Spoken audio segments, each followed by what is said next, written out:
Hey guys, Boris here, bringing you another VOD review. Today we'll be jumping in game with Broseph, playing on Project PBE, and we will try to see what possible new lines have opened up with these unlock condition changes. We are playing in triple gold encounter, therefore can expect pretty baseline game, unless we see some crazy prismatic orbs happening in. Starting out with a gangplank, and with the unlock condition changes, if we find a Lowy here as we do so, we could already consider playing around the Bilgewater opener, as you only need to slam items on any Bilgewater unit nowadays to unlock the graves. Also picked up a Viego, which would allow us to almost immediately enable to unlock the Yorick, which if we had had a Nautilus would be a very strong opener, making this Bilgewater Shadow Isles opener a lot easier to access these days, and definitely is going to be one of the stronger openers if you're able to play for it. We're going to slam to unlock the Yorick. Also opting to play around this Bruiser core since we have the Shen pair. Coming up in our augments, Evolve Overcome would also immediately force us to play into some kind of void line. We do not exactly have either AP or AD Kaisek items right away, with wanting Rod or a sword and a bow for the either. Crimea River would be more into an AP stall comp, while Earth could potentially give us some kind of spatula out to play for. I would perhaps be leaning that at the moment, since the other options are not as appealing. Going to see what priority Broseph decides to reroll these augments. Going to hold the Ifon onto Crimea River, assuming that since it's an item augment, I guess, could potentially enable us to make a slam, but I'm not exactly sure what we would go for. We do see Aura forming now, which is buffed to combat in at 4-2, which is very strong, giving a completed item. Therefore, definitely going to go for that. Makeshift armor would be more if we did not have exactly frontline items, and our components at the moment more lean to frontline item setup. And Warpath, fun augment, but in these higher tier lobbies doesn't really work out. So we were able to upgrade both the Lowy and the Viego, giving us a very strong start. So we are going to opt to level. Slot in Shadow Isles, 2 Bruiser should have quite meat on our board. Unfortunately, do not have exactly the damage items, therefore going to slam a Sunfire to get a little bit extra damage on our board. And hopefully this Viego is going to provide the necessary amount of power. However, we are queuing right into a Bramble Vest Nautilus with that Torn-plated armor, very strong in stage 2. But can Yorick do this? He has the heal and we do get the win, and our aura farming has given us a Zillion. Now, Zillion can, with the recent buffs, definitely stabilize and carry for you. We see that we have the Nashor's Tooth, therefore we're going to opt to hold on to this glove in form to make a jeweled gauntlet for the Zillion at some point. Well, ideally we're gonna have something like a Gwen be able to carry that over there for us, but this Zillion is in a sense a little bit flexible. Like, obviously you would want to play him in some kind of Lysandra Invoker Flurried kind of line, which is the most natural fit for it, but our opener does not suit that exactly, and since we are playing for this win streak position, we probably have to be quite flexible in the way we approach. We're going to opt to aggressively level here. See that we have quite strong opponents. For example, this LeBlanc player here. Therefore, if we are wanting to contest the 5 streak, we have to invest the resources right now, and hopefully it's going to pay us. Otherwise, we might be in quite tricky spot. But we are able to take it down. If we did not have the extra unit on our board, then probably we would have lost that fight, since the LeBlanc trickled our frontline down very low. Now that we have this open glove, we are hoping that we could get this robot, since it's on a white contrast, but unfortunately this gets taken. Now, I don't think we exactly are looking for a spatula. Going to go for a sword, which I'm not exactly sure how we're going to be able to kill. I'm not very excited at this position to be slamming an IE, but we do pick up a Nautilus, which gives us the max amount of gold that we would want.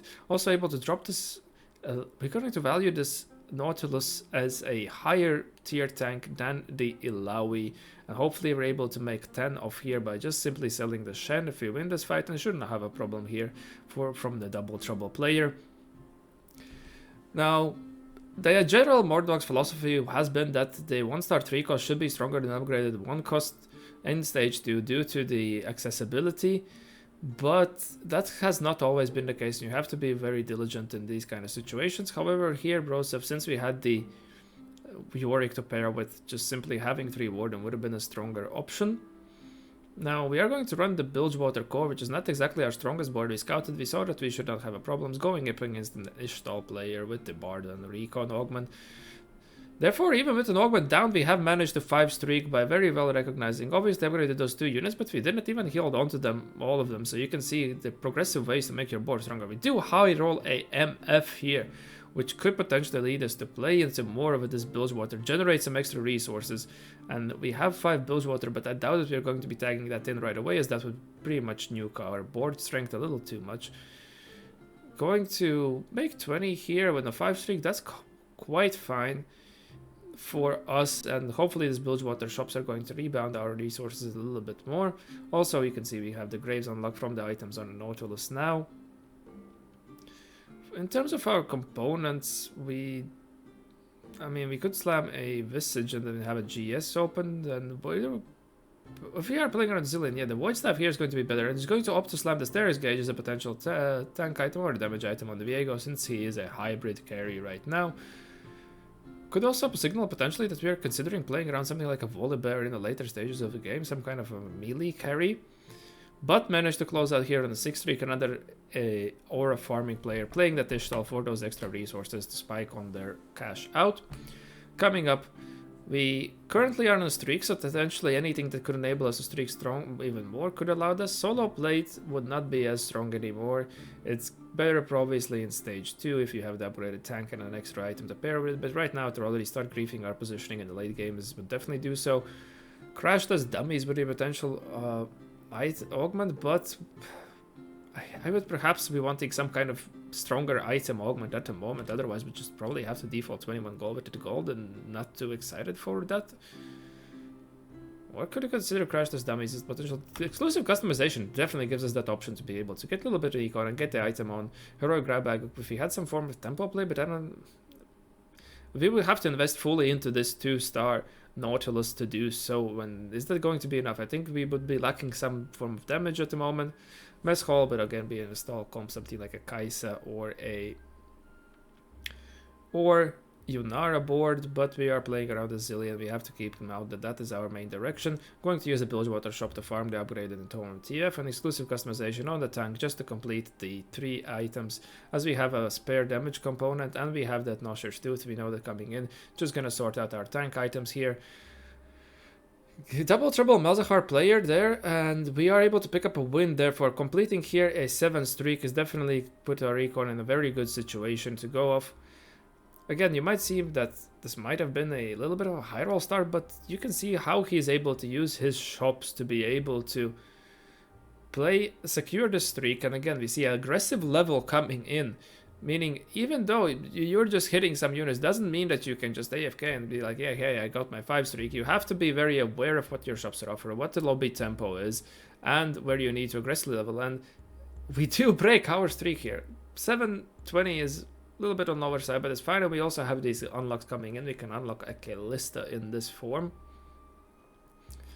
Now, we still are holding on to this Gwen. Therefore, if we are playing around these Wardens with the Threshes, unlock condition change, we should be able to unlock Thresh on level 8 by simply fielding the other Shadow Isles units on the board. Opted to go for another glove as we're still low item carousel prio. See that there's a Captain's Brewer and MF and picked up a dupe if we are able to find a Nautilus to farm that Nautilus too. But now our frontline again is going to be a little bit missing. Going up against another seems to be a Void player, but they're probably going to be pivoting something like an AP line with those items. Don't think that they're going to be contesting Malzahar, even though there is a version of this Malzahar, Zoe, and Leona re-roll. Now we're going to be... Okay, we do get a level 7 Ornn. Now, this opens up us a very high potential cap. Now, if we are talking about high rolls, that's definitely one of them. Going to transition the items for the Warden as a tank, since we do not have any upgraded tanks, even though his tankiness is a little bit on the lower side. Should be quite alright. Able to 3 lost streak here, get a little bit of a gold for us, but unfortunately still unable to make 30, so we are actually quite low on econ at the moment, since we did that aggressive level and did not have, I believe you need at least 24 gold in order to make the 30 gold thresh point, assuming you do not buy anything on that shop, which sometimes on these level shops is very rare, and we have had to invest in these units, so they are costing us more than before. Now obviously the orange value is going to be coming in, and we should have the HP to be able to capitalize on it, and we also could consider potentially playing around some kind of sword and core. Going to opt to reforge our AD items, since we do not exactly we are definitely not looking to playing exactly into this AD kind of line, and still have not managed to find a rod to sort our Zillion's jeweled gauntlet out. Therefore, at this point, I might be getting a little worried about the combat power this Zillion is going to be providing for us. You sometimes might be high rolling your shops, you might be high rolling your streak, but hey, we are on a 4 loss streak and we do not exactly have the items for our Zillion. Pandora's could do that for us, but it's just too slow at 4 stays for 2 at this point. We're probably going to be leaning something like Know Your Enemy at this point. Bronze for Life would be quite tricky to sort out together at the moment when you are playing into one vertical, and maybe some cookery could be done, I'm not sure. I do not think the 2.5 damage amp is that much, since you need to be running around at least 7 bronze trades for this item to make up in the value. As we can see, or at least 6 to be comparable to Know Your Enemy, but Know Your Enemy has the buff of knowing what you are. We could be playing Exiles, but we've had to make sure that we can sort our frontline quite well. Arcane Victory has received a little bit of buff, so if you have a comp that can utilize the stall, and Zillion comp could have some innate synergy into that, could consider that. Let's see if he values the Know. Plot Armor is also great for these Wardens, since they do get those shields. The shield's going to be stacking with the MR and buff. We do find a single copy of Braum, but we're still going to grow less aggressively, but we're still quite poor, going to be just selling fully this board, hoping to find something together to play around this Zillion. Our mission was to be able to secure a strong start, to be able to capitalize on the Zillion, and since we took the aura farming, we noted that our board had quite some potential to spike, right? We had some pairs that when we took this augment, and now hopefully this is going to work out. Going to just use the dupe for a little bit of extra recon. So we are going to be playing around this Shadow Isles Ward and Core. Now, since we have the 5-star levels of the Shadow Isles units in, we are able to unlock the Thresh, find a Shyvana, but this should fit in our board. We can just drop this Gwen or something. Able to go on our Piltover mods immediately, snap pick the Blast Shields, again another synergy with these Warden units that you can play for. Still a little bit lower on the gold side. We have this Nautilus too that we have not opted to transition the items to. Instead, rocking them on Orn 1, I would believe that Nautilus 2 should be a tankier unit as in this form, especially since we also have the Jug to pair for him with. And the extra durability stacks with from the Shyvana coming in should make him very strong of a tank. But perhaps being careful with our removers. Broseph is known for being very aggressive with his remover plays and sometimes just simply running out of removers in other stages. But we have managed to stabilize quite well off this spike with the Zillion buff definitely coming in. Finally able to get that rod for us to complete the JG Nashor's combo. Now at this point we should be considering what is going to be our secondary carry. Sorry about that. We are going to get a Seeker Zamguard, which nicely pairs up here on the Thresh. Should definitely not be having any issues. And the Shyvana, does she get targeted earlier? No, she's fine. We do get the aura again. Remember, with the aura changes, the buffs persist. Shyvana potentially could be one of the stronger units to be played into these Warden kind of lines, definitely within their synergy, and just the DR becomes stronger and stronger once you're able to stack it. Able to check also for a Volibear unlock. Now, not exactly sure how we'll be looking to slot that in. Also mapping out the Garen, which I would presume to be coming in as some kind of indication for a Silas. At level 9, everyone is trying to grab these Garens whenever they are playing around any kind of AP line, and sometimes even not if you're just looking for a secondary carry. Hey, you get the 2-star Garen online, just sell him and able to get the Silas for yourself.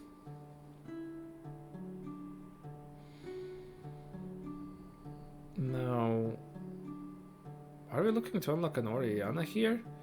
It does appear to be, so I would not have seen why we otherwise would have been slotting in this Caitlyn for us. So we're going to look to unlock an Ori. Obviously gives us the Piltover and the synergy with the Zillion.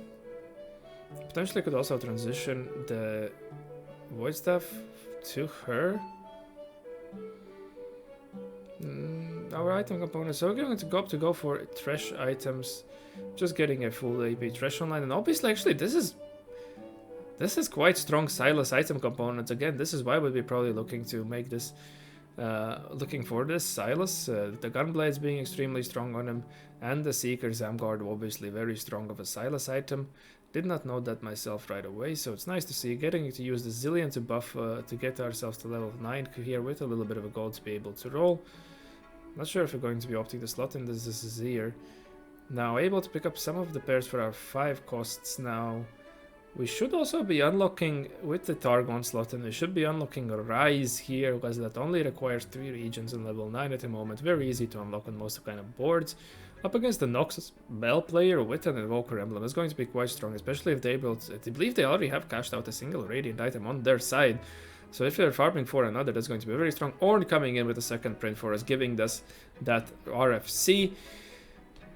Would have been something nice for a potential... For something like a potential melee carry, but we are not running exactly that Volibear right now. And again, the Volibear jumps in and nukes you there, so just going to toss it on the Rise here as a potential attack speed item. And again, but the innate thing for these backliners when you're running the RFC on them is that they do not exactly have to move up and can maintain a higher uptime obviously implying higher DPS on their side. For our last item, we have anti-heal. Going to go for another JG. I guess since we are looking for either Rise or a potential Silas items, we're going to go for that. But since we have not unlocked that Silas either way, and only now have picked up a Garen pair, cannot always think too much in future, especially in these kind of later game situations, as you might never arrive to them. You want to make your board very strong at this point in stage, this point in game, every possible round, up against an Ishtar player who have managed to quit their 3 stars. Now our frontline is going to be crumbling for them. They also have this Arcanist Emblem enabling for them another innate synergy, which otherwise is not exactly accessible, and we do lose out to them as they have simply a more combat power on their side at the moment. We do have that Garen in the shop right now, and we also have an Oriana pair going to give up on the Oriana pair, unlock the Silas. Also find this on the next roll, unlocking the Silas. We do find our Rise too, going to make that. Going to keep the TG at the moment on the Silas since we have the Thresh too. Now this board is definitely starting to take shape. So we fare against this double trouble Malzahar play that is running a Blitzcrank on their side. Now that's an interesting innovation from the Big Wug. Potentially just saw that otherwise the units would be too contested and did not have another out. Therefore able to do it. And we have the Silas pair picked up here right away. Definitely we can see how these new unlock condition changes enable you to create even crazier caps. All what this set was exactly striving for. Very flexible boards. And it's very nice to see how he has played around this Warden core. Something that we have not seen throughout the set as much as before. Obviously in a way enabled through this Warden's early high roll of the Ord, and especially increasing our cap through the constant artifact prints. But nonetheless, we can see how he's constantly improving his board, even on a very little gold at times. Just a very sound fundamental play, playing around whatever he gets, trying to get a little bit stronger every turn, and now up against the Void player, we are able to take them down since the Rise has started to provide us an extra combat power. We've made our way potentially even to the top 3 right away. Again, this is the masterclass of the Broseph. Just being able to spot in every situation what is the best play you can make. Make a Hellfire Hatchet, not exactly going to work for us. Or well, if we opt to play around the Senna, we're going to keep this like that. And yeah, we could just toss that on the Horn, give us that little bit of an extra HP. Trying to position Thresh in a way that they are on the same side. Like ideally you would always want the Thresh to be on the same side as the opposite, as the same side of their enemy's carry. Otherwise you can just default him in the middle and hopefully be fine. Reason for that being is that then he's more likely to be able to pull their carry in, and obviously he also provides that extra bit of damage for you to burst through on their side. And now into a top 2, we see that there's Mel 2 coming out, so they are also popping high. Mel is going to be a quite easy unlock these days, with only requiring a single star and Bessa. And I believe level 8, so do they have any Radiant items on their side? But unfortunately this player does not seem to have exactly the Radiant items on their side at the moment. But they have the Ascension. This Mel pro could be scary, but we can see the Thresh pulling in the Mel, and we're able to take them out in that way. We just have simply too much frontline beef with the combat augment. and the Fire Warden definitely being a strong. As you can see, nicely protected Thresh in this fight to be able to go onto him, and Brom and Ornn taking the chunk of aggro from their only true real threats. Very, very well played game from Broseph, at all points recognizing the correct play and how we can maintain the tempo, how we can put ourselves in the spot to be able to capitalize on the Zilean spike from the Aura farming, and then playing around whatever the game has given us. I would like to thank you for watching, and I hope that you learned something new, and I wish to see you in the next one. Have a good one.